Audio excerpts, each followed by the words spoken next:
all different sizes, and they're supposed to represent people. I made 120 to represent 120,000 individuals that were incarcerated.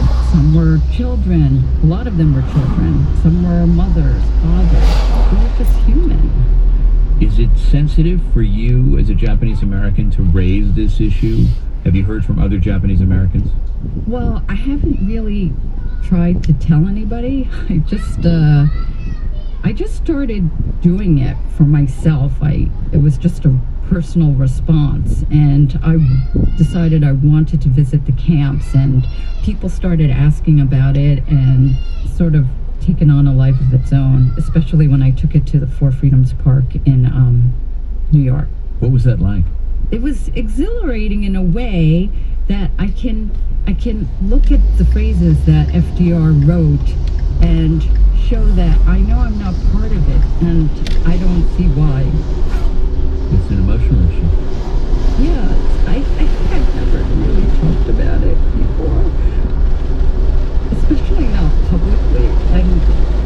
It's not something that you get taught in school. I know everybody says they're taught in school. A lot of people say that, but I also know a lot of people. I was out in LA, and I asked all kinds of people, and a lot of them say, I've never heard of that. I didn't know that. And if they do learn about it, they say that it was inevitable, that the Japanese had to be put away.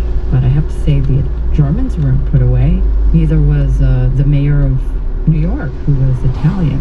Is part of the message of your art project and the passion that you feel for all of this is that not even really FDR understood the vigilance that's required to preserve this of the four freedoms, this freedom from fear, and that's part of the statement you're trying to make?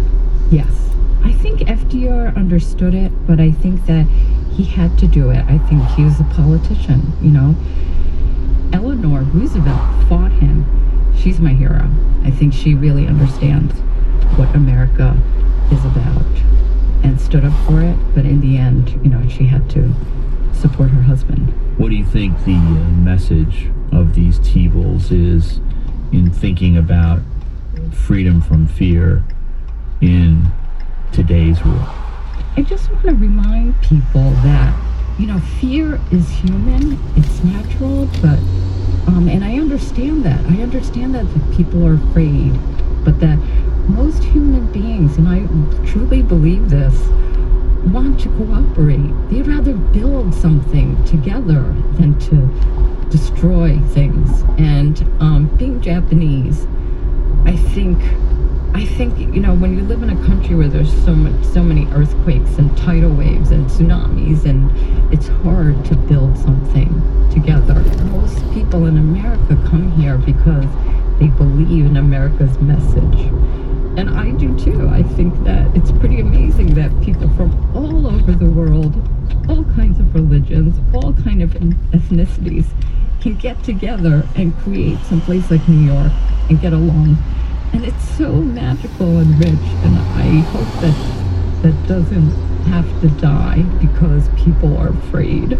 Setsuko Winchester, Japanese-American ceramicist, former NPR journalist, and passionate artist. Thank you so much. Thank you. You can find our series on the Four Freedoms at thetakeaway.org/fourfreedoms. We've been hearing a lot from you on this series. What freedom do you care most about, and why? From Worcester, Massachusetts, freedom to travel and explore safely with access to national parks and forests. Thanks so much for listening. I'm John Hockenberry. This is The Takeaway. Support for The Takeaway comes from Lumosity, offering a 10-minute fit test to challenge memory, attention, and problem solving, with brain games to calculate baseline scores and build a brain training program. Performance can be compared with global averages. Learn more at lumosity.com.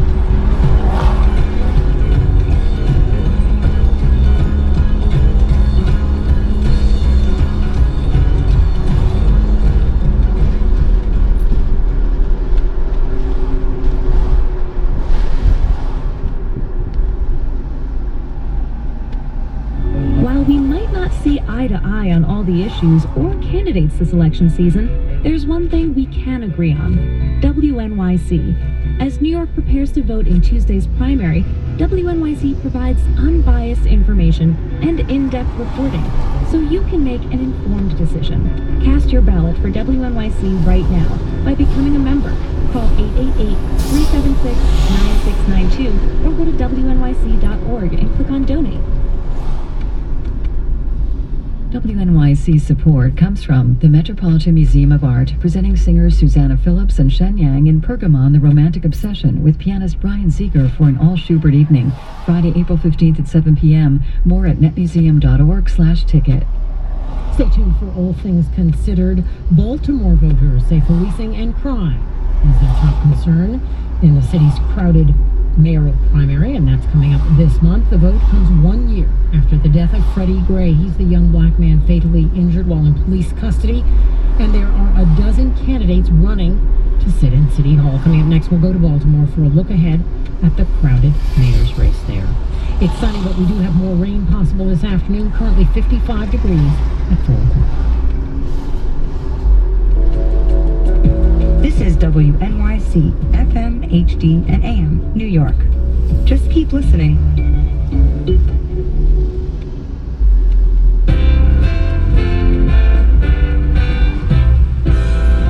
After months of speculation, Speaker of the House Paul Ryan held a news conference today to rule out his candidacy for the Republican nomination for president. I'm Jamie Floyd. This is All Things Considered on WNYC.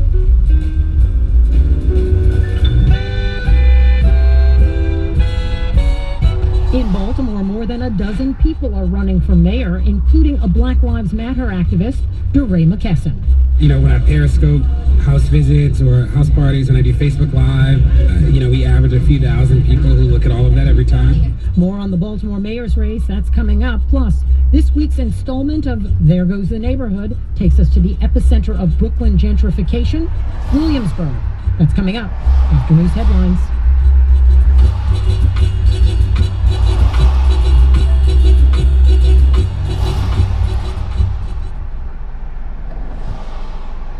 Live from NPR News in Washington, I'm Lakshmi Singh. Delivering a Sherman-esque statement, House Speaker Paul Ryan is putting to rest speculation about his intention this presidential election year. We have too much work to do in the House to allow this speculation to swirl or to have my motivations questioned. So let me be clear. I do not want, nor will I accept the nomination for our party. He says he simply believes that a person ought to run for president if he or she wants to be considered for the nomination. Many supporters had hoped he would become the dark horse candidate at a contested GOP convention in Cleveland. Presidential candidate Donald Trump remains the frontrunner. He is also the target of scathing criticism from establishment Republicans who are urging voters to deny Trump the number of delegates he needs to secure the nomination. As more businesses and celebrities threaten to boycott North Carolina, Republican Governor Pat McCrory is asking lawmakers now to restore the right to sue over discrimination in state court. The governor recently signed into law a measure that restricts transgender bathroom access. Washington, D.C. has a new national monument today, a house not far from the Capitol that served as headquarters for a campaign for women's equality. NPR's Scott Horsley reports President Obama announced the monument on a day that calls attention to persistent shortfalls in some women's pay. The monument is named for longtime activist Alva Belmont and Alice Paul, who helped lead the National Women's Party.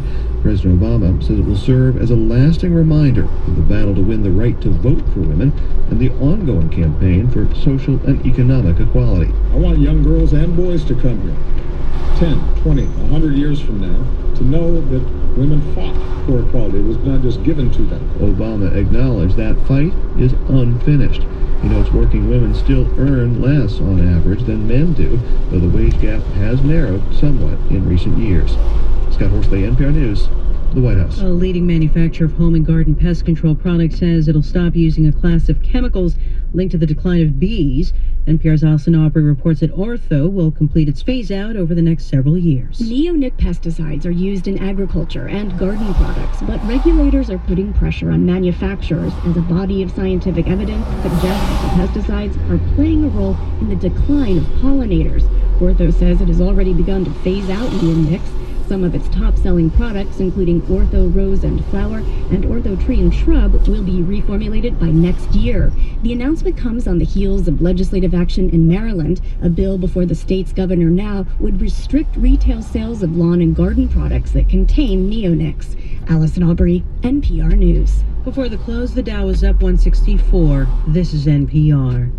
And you're listening to WNYC in New York. I'm Jamie Floyd. 15,000 Verizon workers in New York may go on strike tomorrow morning, Wednesday, unless they reach a last-minute deal with the telecommunications company.